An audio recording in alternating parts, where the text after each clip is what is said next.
রাজধানীর পিলখানায় border guard বাংলাদেশের সীমান্ত সম্মেলন কেন্দ্রে বিজিবি দিবস 2024-এর এই আয়োজন। এ সময় সীমান্তে কৃতিত্বপূর্ণ কাজের স্বীকৃতি স্বরূপ 72 জন বিজিবি সদস্যকে প্রদান করা হয় সম্মাননা পদক।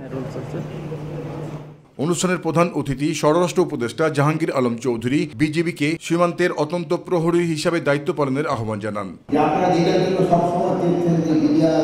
সাংবাদিকদের এক প্রশ্নের জবাবে রোহিঙ্গাদের কোনো অবস্থায় দেশে প্রবেশ করতে দেওয়া হবে না বলে জানান তিনি।